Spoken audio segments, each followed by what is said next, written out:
Oke, lanjut lagi untuk part 2. Jadi buat teman-teman, dalam menguak tabir kegelapan, kamu kan udah ngebahas di part 1 tentang bagaimana definisi the prince of the darkness. Orang yang melakukan hal yang tidak sesuai dengan kaidah firman, tentang dengan ajaran Alkitab maupun Al-Quran maupun ajaran agama yang lain, berarti kan itu termasuk orang yang tidak percaya dengan Tuhannya. Kalau di agama Muslim dibilang musyrik, kalau di agama Kristen berarti engkau telah melakukan apa nama itu? Bahasa keluarannya engkau telah menduakan Tuhanmu. Nah, dari part 1, kayak kita ke part 2. Jadi bumi ini dikelilingi oleh dua kekuatan yang sedang bertempur untuk mencapai denominasi mencapai kekuatan maksimal siapa yang akan menjadi penguasa. Atau apakah sisi kebenaran atau sisi kegelapan. Nah, kalau dari sisi kebenaran ada siapa-siapa, dari sisi kegelapan siapa-siapa. Kita bahas dari sisi kegelapan. Tunggu, biar sedap, ya. Kita dari sisi kegelapan. Jadi pakai spidol hitam. Sisi kegelapan dengan 3 rang. Di sini bumi. Ini bumi. Ya kan? Sini. Teritori spirit. Demon. Satanik. Sip. Nah. Teritori spirit ini siapa aja yang menguasai Indonesia? Ya kan? Karena mohon maaf, kalau di luar negeri, atau kita nggak usah lah ke luar negeri, ke Indonesia, salah satu teritori spirit adalah cerita yang dipercaya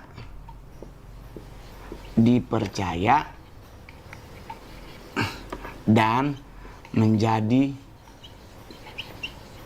sebuah kebenaran. Jadi kebenarannya pun belum absolut, belum mutlak. Jadi teritori adalah sebuah cerita yang dipercaya menjadi sebuah kebenaran, tetapi kebenarannya belum tentu mutlak. Itu teritori spirit. Kalau demonik ini ada kurang lebih 72 dan kurang lebih 1/3 yang menjadi dark angel. Ini kalau di agama Kristen ditulis bahwa di saat pemberontakan terjadi 1/3 malaikat Tuhan dibuang oleh Tuhan, dan itulah menjadi malaikat kegelapan. Kenapa ada 72? Karena 72 ini adalah malaikat kegelapan yang pada posisi sebelum dibuang punya tingkatan level tertinggi. Dulu mungkin kepala, kalau istilah sekarang mungkin mereka dulu adalah para menteri.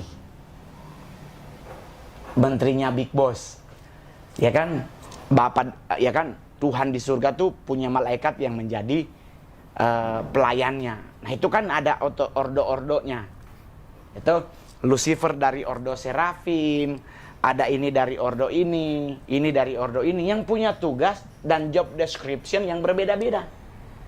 Jadi di hierarki demonik, inilah yang menjadi hierarki tentang malaikat kegelapan yang menguasai atmosfer bumi yang akan berperang bersama dengan malaikat yang di sisi kebenaran. Baru kalau sisi satanik, ada sisi yang namanya The Nine Lord. The Nine Lord. Ini adalah dedengkotnya satanik. Jadi di satanik itu ada 9 Lord. Karena maksudnya gini, dia menggunakan sistem hierarki kingdom. Kingdom hierarki. Hierarki kerajaan itu kan ada lord, ada duke, ada marquis, ada mondah segala macam. Jadi yang tertinggi di sini adalah 9 lord. Baru di bawahnya ini kalau di level 2 ada yang lord, ada juga yang duke. Tapi yang di 9 ini adalah yang paling besar. Siapa aja yang paling besar? Kita bahas sisi di atas. Kalau sisi di sisi demonik 72 habis baterai handphone, habis baterai kamera. Nanti kita bahas di lain kesempatan. Tapi kita bicara tentang satanik, tentang 9 orang ini. Oke coy, biar waktunya nggak panjang. Sip, hapus mana? Oke. Kingdom Authority. Kita sisi dari The Dark Angel, dari sisi satanik. Ya, ini udah nggak usah dulu. The Nine Lord. Yep. Berbentuk seperti begini untuk nyari tahu lebih gampang. Ya Tuhan, soalnya kamu nggak jago gambar. Tunggu hapus lagi, kurang cakep itunya mata anginnya. Jadi seperti ini, sip, sip, sip, ya. Hah, bagus lah. Dah, ini. Karena kalau kita pelajari mata angin, ada 9 titik. Ada titik inti, ada 16 titik reguler. Toh? Di titik timur, kan ini mata angin utara, timur, selatan, barat. Titik timur ada yang namanya Lucifer. Dia adalah Lord of Lust. Ya kan? Di titik kiri, di alur barat ada Belial. Oke. Terlalu besar ini tulisan The Nine Lord, biar The Nine Lord. Oke. Titik utara ada namanya Asmodai atau Asmodeus. Dia adalah Lord of Destroy. Lord of Destroy. Baru di titik Belial dia apanya? Titik Belial adalah Lord. Di titik barat tadi ya lupa. Lord of Power. Yep. Di titik selatan ada namanya ada namanya Leviathan. Leviathan sebagai Lord of Dragon. Yep, Dragonic. Baru di titik yang satu lagi antara utara dengan timur ada namanya Astaroth. Dia adalah Lord of Magic. Baru antara utara dan barat ada namanya Baal Berit sebagai Lord of Knowledge. Baru antara barat dengan selatan ada namanya Beelzebub sebagai Lord of Flies. Antara selatan dan timur ada Baal sebagai Lord of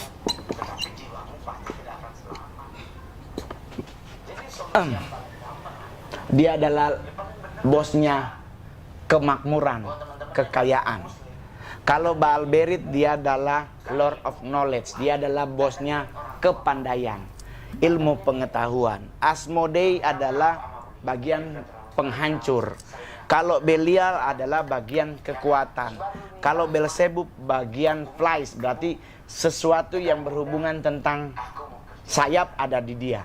Lucifer sebagai Lord of Lust, sebagai lust itu banyak artinya sih, bisa kejorok-jorok, bisa nafsu, hawa nafsu, bisa kemana-mana. Astaroth adalah Lord of Magic, itu induk dari para taroid. Tapi tidak semua para taroid kiblatnya ke sini. Ada yang taroid memang dia belajar, tidak tidak ngamal gitu loh, ngamalin ilmu tarot, Astarothnya gitu, tidak berhubungan dengan magic, dengan penyesatan. Baru ada Lord of Dragonic, itu ada Leviathan, dia adalah diituin sebagai seekor naga yang di akhir zaman akan salah satunya yang dihantam.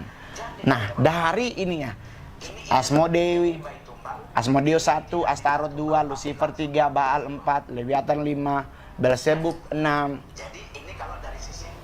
sampai ini Belial 7, Balberit 8. Berarti kan masih ada satu yang hilang.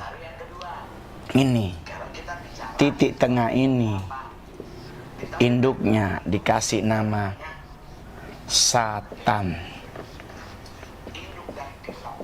sebagai Lord of all. Jadi Baalberit, Astaroth, Lucifer, Leviathan, Belzebub, Belial, Baal, Asmodai adalah Lord yang menguasai, ada hierarki penguasaannya. Tapi Satan sebagai Lord of all, semuanya. Jadi dari 8 ini Satan yang paling besar. Ini dari sisi kegelapan. Jadi teman-teman kalau mau pelajari ini, mumetnya jelimet. Kita sekarang ke sisi kebenaran. Jangan kebanyakan ngomongin kegelapan, nanti lama-lama orang nyembah yang gelap. Itu nggak boleh, dilarang agama. Semua agama kita yang harus kita sembah adalah Tuhan, Allah, bukan yang gelap-gelap. Karena mereka ini apanya yang mau dibanggain? Mereka ada di the darkness, di kegelapan. Kita kan nggak mungkin mau hidup di kegelapan. Orang gua aja tidur nggak mau gelap, gitu. Jadi kita harus bicara tentang kebenaran. Oke. Kita bicara ke kebenaran sekarang. Maaf, soalnya whiteboardnya nggak dipaku.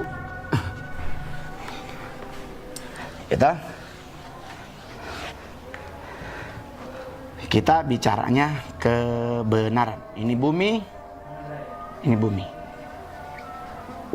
Ini adalah hierarki pertama, hierarki kedua, hierarki ketiga.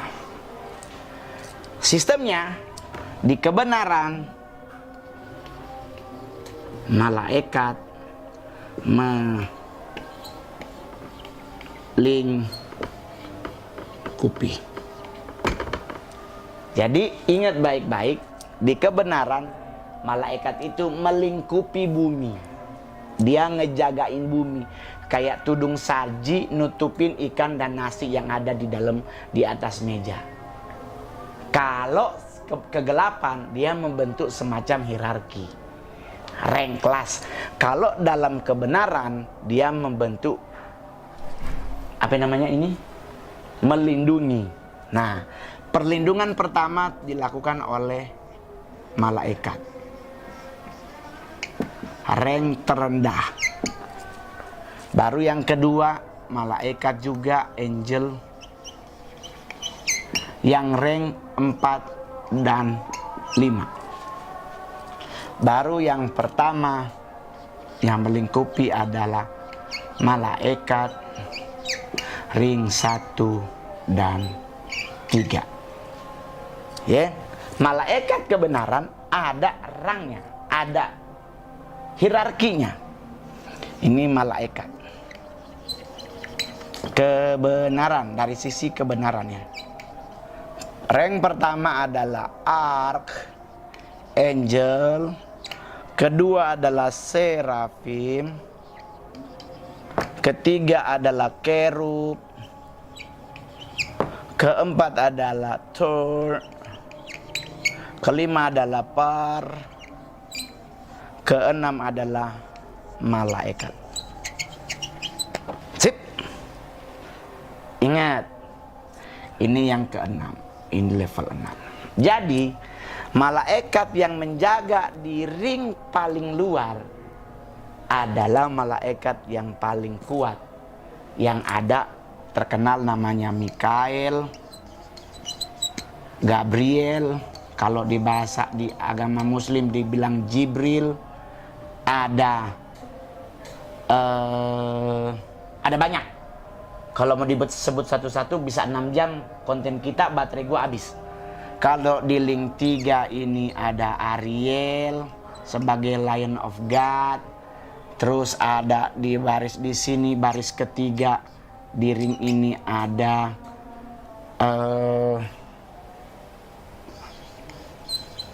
Sadapiel. Tuh. Jadi yang berkuasa di level terluar adalah malaikat yang paling kuat. Lucifer, seraf kan ini ada 3 nih, ada 6 tuh. 1, 2, 3, 4, 5, 6. Ada 1 yang nggak kelihatan jaga. Namanya serafim. Serafim tidak menjaga bumi, tetapi serafim bertindak sebagai, bagaimana caranya? Hapus dulu hapus. Whiteboardnya kecil, soalnya duitnya masih dikit. Jadi kamu mau naikin subscribe dan viewer biar kamu bisa beli whiteboard lebih besar. Jadi beli kamera lagi 1, jadi kamu bisa ngebahas lebih panjang lagi. Di manakah Lucifer serafim berada? Ini adalah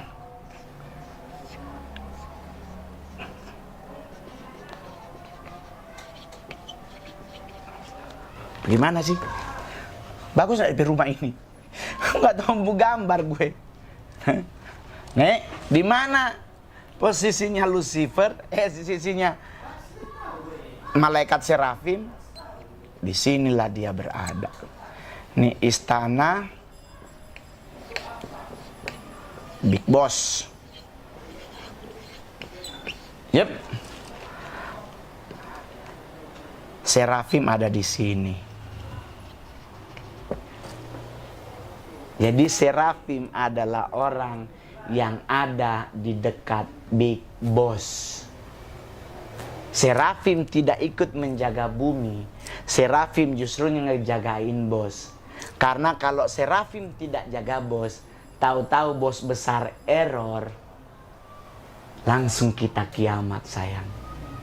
Jadi serafim adalah malaikat pemuji, ordo pemuji dan pemusik yang membuat bos besar bahagia.